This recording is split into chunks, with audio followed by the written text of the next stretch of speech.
احمد صلاح السعداني نزل تويته عن حسين الشحات، قال لك ما ينفعش اداره النادي الاهلي تمشي حسين الشحات، لان انت بتمشيه حسين الشحات انت بتمشي كل اللعيبه اللي عندها جينات الاهلي. عايز يقول انت بتلغي كل اللعيبه بتاعت الاهلي وبتجيب لعيبه من الزمالك.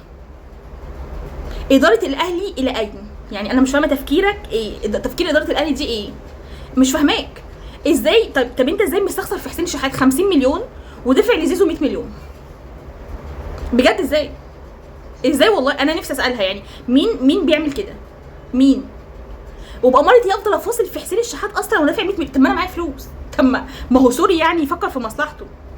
بصوا احنا من ساعه ما مشينا علي معلول والدنيا اتقل عندنا، والله العظيم انا كنت عارفه من ساعه ما مشينا معلول والدنيا كلها عارفين خيط كده وبتسحب من تحتنا. هو خيط انت بداتها بمعلول وبعدها هلوم مجرة. على فكره احنا من بعد ما خسرنا سوري قبلها زيزو، في حد قالها زيزو هيقلب اوضه اللبس عندنا. قلت لا، انا كنت ضد صفقه زيزو، بس ما قلتش هيقلب الاوضه. طلع عندكم حق، اللي قال كده الشخص ده فعلا. زيزو قلب الدنيا في اوضه اللبس. وهو حسين الشحات من امتى اصلا كان يطلب 50 مليون؟ بس هو عنده حق، شاف واحد جاي من نادي تاني ما عندوش امكانيات اصلا بياخد 100 مليون. طب ما اوريدي، طب ما انا حقي 50 مليون، ده قليل عليا على فكره، قليل عليا لما اخد 50 مليون وزيزو واخد 100 مليون.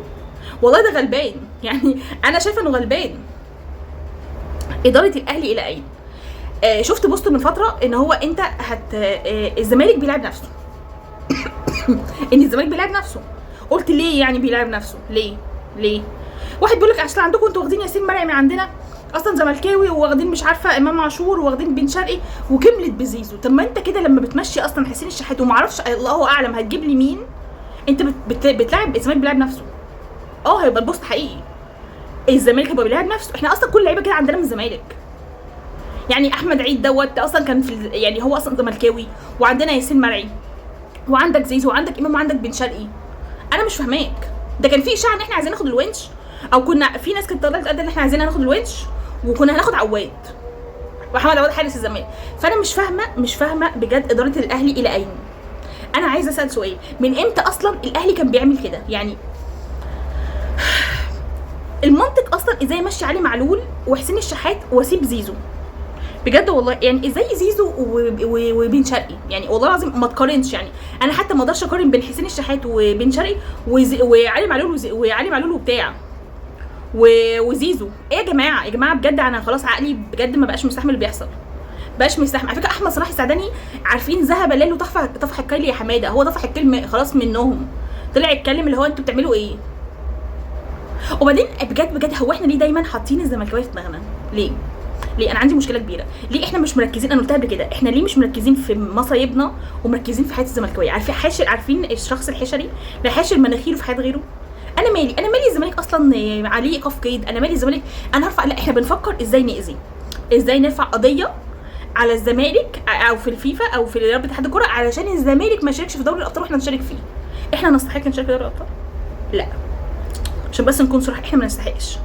والله العظيم يعز عليا اقولها، انا كنت متعشمه في دوري الابطال ده لابعد الحدود. طب والله ما توقعت ان احنا نخرج اصلا بالطريقه دي. يعني والله عيني بتدمع كل ما بفتكر اللي حصل فينا، والله عيني بتدمع فعلا، اللي هو اكيد باينه. يعني بصوا يا جماعه الاهلي عمره ما كان بيعمل كده.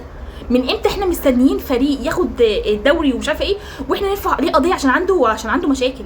يعني انت بتستغل اصلا ضعف غيرك يا عم. انا بس نفسي نعمل احنا نركز في مصايبنا. عارفين احنا لو ركزنا في مصايبنا وطلعنا جيل جديد من الاهلي هنبقى توب بقى. قول لي بقى هناخد دوري، هنقعد كل الفرق في بيوتها، لكن الجو اللي احنا بنعمله ده وحاشرين مناخيرنا في حياه غيرنا مش هيقدمنا. والله ما هنتقدم ببصله.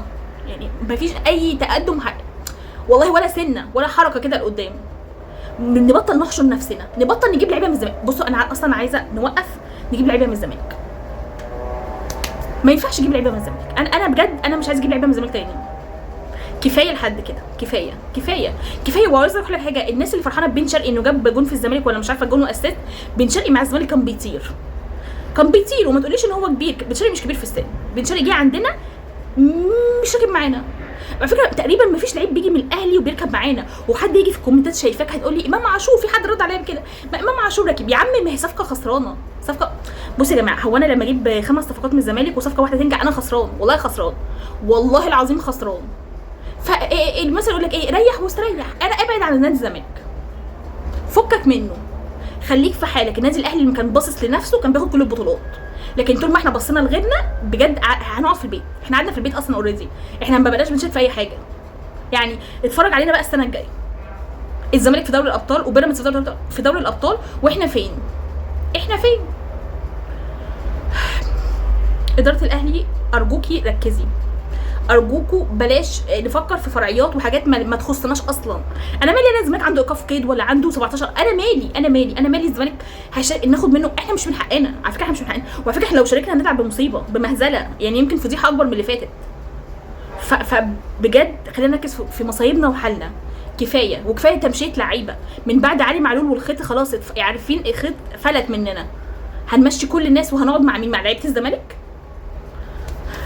انا ضغطي عليه وتعبت والله العظيم، بقيت في مأساة من الاخبار اللي بتنزل. كفايه.